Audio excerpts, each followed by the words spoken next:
On this episode of the Double Teamed podcast, wait, what?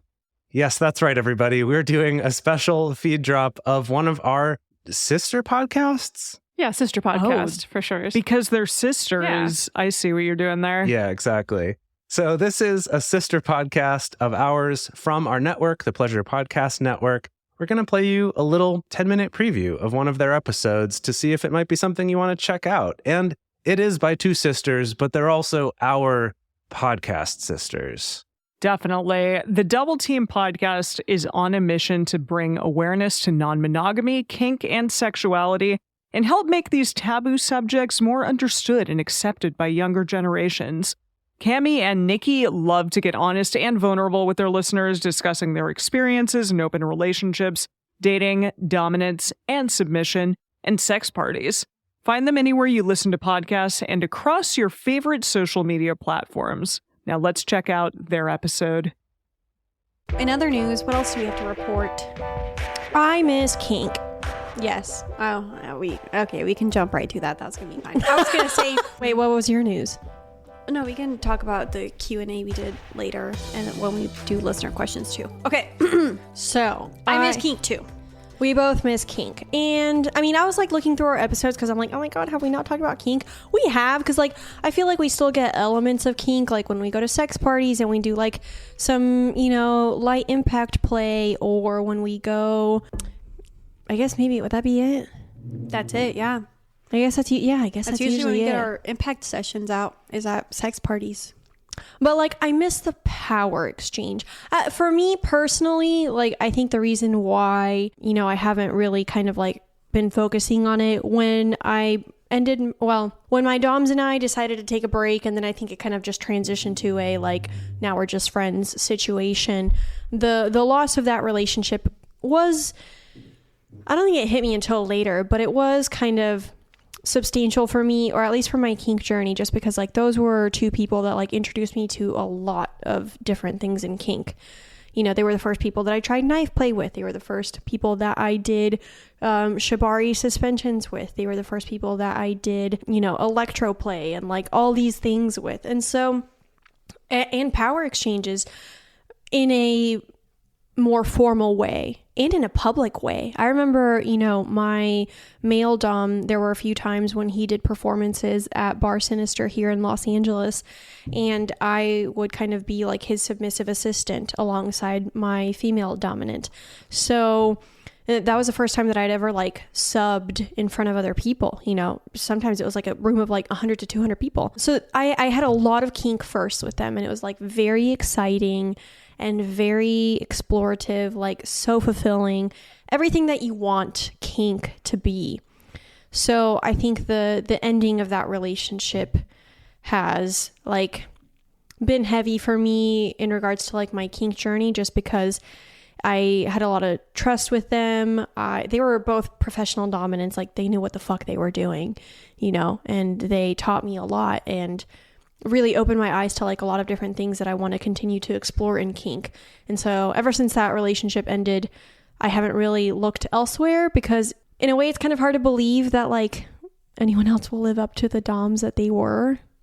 That's true. Wait, I have a question, because you brought up being a sub in public, and I want to know something. This is a good topic, a good offhand topic while we're at it. Sure. What did you like being a submissive in and holding that power exchange in public? I did. I will say it's very exhibitionist, which I actually enjoyed being an exhibitionist in a submissive way more than I do in like a sexual way, if that makes sense. Like, if people are watching me have sex at a sex party, like, my exhibitionist is not, like, turned on, if that makes sense. However, if I am submitting in a group, or even, like, being a dominant, because I've had that experience before as well, I am more of an exhibitionist in that headspace. Okay, I think I would agree with you, because like, for example, that one time I performed at a sex party where I had a female dom and then I had a male sub, I liked it purely for the exhibitionist aspect of it. Like people watching me get flogged or watching me dominate my sub. Same whenever we performed I synced them together when we got exactly. Blocked. Yeah. And then, but for example, one time at a sex party, I was being tied up by a male dom, and he was kind of, you know, enacting power exchange. And it was like a very, and then I remember someone like walked up because he was tying me up in shibari and we were doing the power exchange thing. And then someone walked up and was asking him like a few questions and stuff, like, and then regarding me. And that part I was like, ooh, I don't know if I like this as much, because it wasn't like for a show. It was like a moment we were having and then someone came and entered. But then, like, for example, the last sex party where we performed, and then afterwards where I was being tied up by the female dom in the spider web shibari display, like, it was really hard for me I was like fighting going into subspace. I could feel myself going into subspace, but I was like fighting it because I didn't want to go into it in front of people. Really? Yeah. Interesting. I'd also never been in a power exchange with a female before, so that was a little interesting for me. I still liked it, But I don't think it was really a power exchange. I think it was more of topping. It sounds to me... That is true. It sounds to me like you like bottoming you like bottoming in public, but you don't like submitting in public. Correct. I would say that. And then I was having a discussion with one of my friends from New York. He's actually a listener. If he's listening to the pod today, hi. Anyways, he was telling me how he went to an event in New York where he loves being a submissive. And that was his first time submitting in public because it was at an event. And he was like, you know, I didn't like it that much. And I was like, I totally understand. Because... See, I liked it.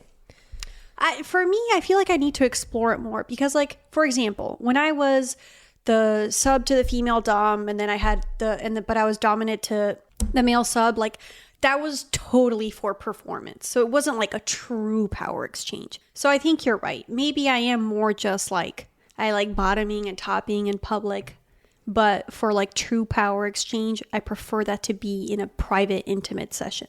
Which I think is fair, because like for a lot of people, the power exchange is a very intimate experience. Exactly. And that's what I was discussing with my friend is like, yeah, it is an intimate experience. So if you don't like being submissive in public, like, I totally get it. See, for me, like the times that I was submissive in a public setting, I think it was always with my male dominant, and basically we call it like full protocol where and so we had kind of our own, what do you want to call it, we had our own boundaries, rules, like outline, etc. for full, or well, I don't know if it was full protocol. It was like maybe like 75% protocol. It was like partial protocol. Like they had terms for it, but now I can't remember. I have to go back and look through our text thread, like, because there's full protocol, but then there's kind of like a couple levels before that.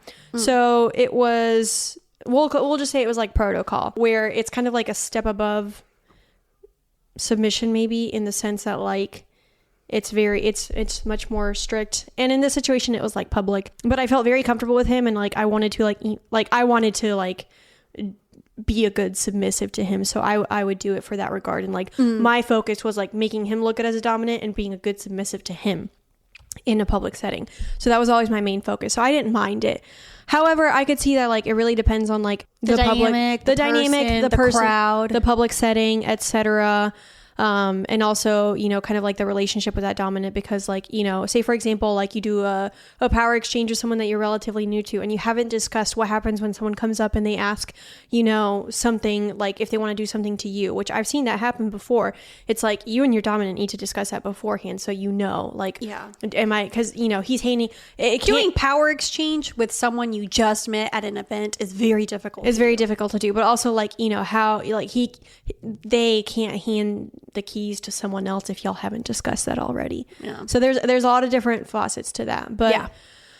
But anyways, they gave me a lot of experience as a submissive, and I hope I made them proud. And I also hope, you know, that I can continue to like grow as both a submissive and a dominant. But I haven't put a lot of focus on it in a long time, because I was kind of like allowing myself to mourn that relationship a little bit, and also like kind of sitting with like the feeling, like I said earlier, just I'm not really sure if I'm ready to like trust anyone with the dynamic of a power exchange. It's so one of my One of my partners expressed that he wants to explore more BDSM. Actually, is Jordan. You know, we did an episode, and in the episode, he talked about wanting to do it more so. And so, like, we've had some discussions around it and maybe about how to be more intentional around exploring BDSM. But one of my other friends with benefits, surprisingly, even though he has zero experience with power exchanges. Wait, who? Really? Oh, him. Oh, him. I love that one of our listeners said that, because I did on that when I was questioning everyone about merch, because I didn't realize that like we said that a lot until he mentioned until someone was like, "Wait, who? Oh, him." I laughed so hard. Anyways, so we've never really explored power exchanges or really like a lot of BDSM, but primal play comes very natural to us. And I did ask him one time if he would be willing to tie me up and restrain me and then like bite the shit out of me. I could see 444. I could see y'all doing that for sure. So, and when I asked him if he would do that, he said he would be down, and it was something that, like, he does the biting because he knows I like it. According to him, it doesn't really do anything for him, but he enjoys that. I enjoy it, which I found that surprising, to be honest. He's a little bit of a selfish lover. But anyways, so I asked that a while back, and we just haven't really explored it yet. So I'm going to revisit that with him and see if he'd be interested in trying it out. I would say, because even though I was just going to say, like, I trust him, you know, like I trust him to, if I do the power exchange, that like, and I give him clear instructions beforehand about how to go about this, that he would deliver. I think so. Yeah. I don't know. We'll see. I mean, I'm just guessing. But I was going to say, for my journey in kink, I mean, I had a daddy for a while there, and we were exploring kink while also exploring a relationship. And I've talked about this many times, but, you know, he was very much a partner that I was very on and off with. And we de-escalated to not having that dynamic anymore. However, we still, I don't know, in time, like throughout the 2 years that we were on and off, like we still kept my pet name, which was LPM, you know, and I still called him daddy from time to time, and we would still explore slight power exchange. And through my journey in kind of trying to heal past things that I need to talk about, and, you know, a lot of the reasons why I went into therapy, through all of that, like, I'm not saying I like lost interest in power exchange kink, because I definitely didn't, but it definitely became harder to explore when I needed to get better at enforcing my boundaries and learning how to say no and speak up for what I want before, you know, I could continue a power exchange with someone. I think that's fair. So I think I've been deconstructing a lot of my people-pleasing characteristics that I used to have. So am I ready to have another daddy? Not necessarily. Yeah, I don't know that I'm ready to have another dom either.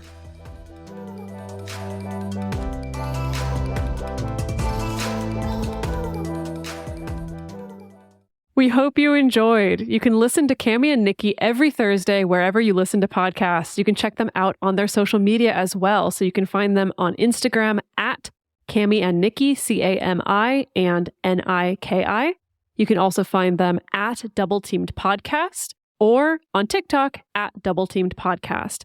And if you need to see the twins to be able to tell their voices apart, you can listen and also watch them on their YouTube channel.